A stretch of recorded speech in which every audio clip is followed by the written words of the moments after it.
Hi there YouTube, welcome back to my channel. Here we talk about all things to do with the African diaspora, politics, life, love, music and everything in between. Today I wanted to talk a little bit about trauma passed down via food. So when I talk about trauma being passed down by food, I'm talking about what we're eating. So if you look at the African Caribbean plate, you often come across, a lot of meat, a lot of pork, pig feet, cow feet, goat meat, um, all types of meat, skin, you name it. And I kind of wanted to trace it back to working out how this really became part of our culture. So if you check the Caribbean during the times when Africans were brought over to work on the plantations, what the plantation owners used to feed the slaves was offal, intestines, cow foot, pig foot, pork, and the offcuts of meat.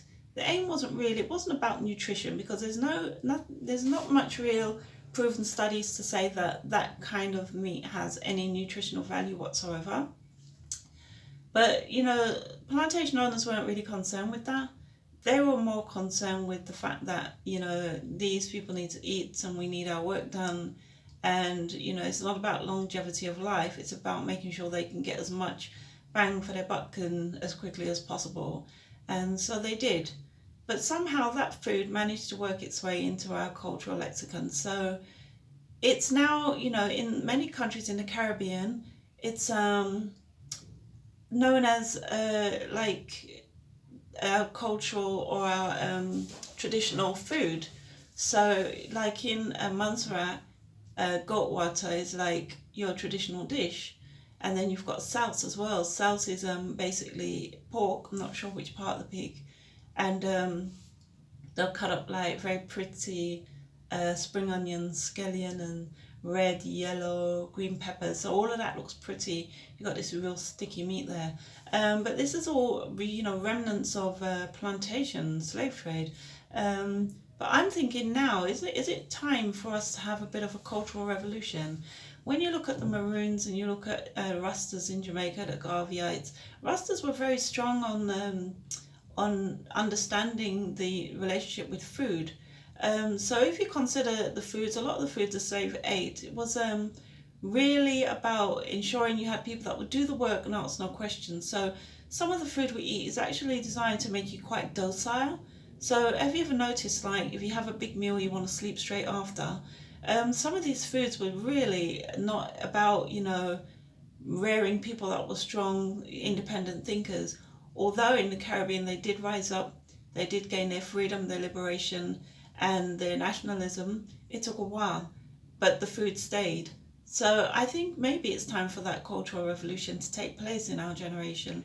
I can understand our parents having that trauma bond with the food that they grew up with, but our generation, like now, I'm not sure where that link is anymore. With the Rastas, they were very strong on ITAL food.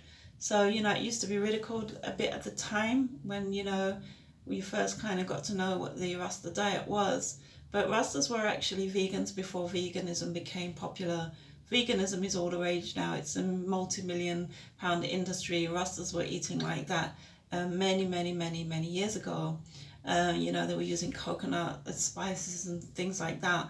And because they were aware, they were when it comes to food, they had a great level of food and dietary awareness.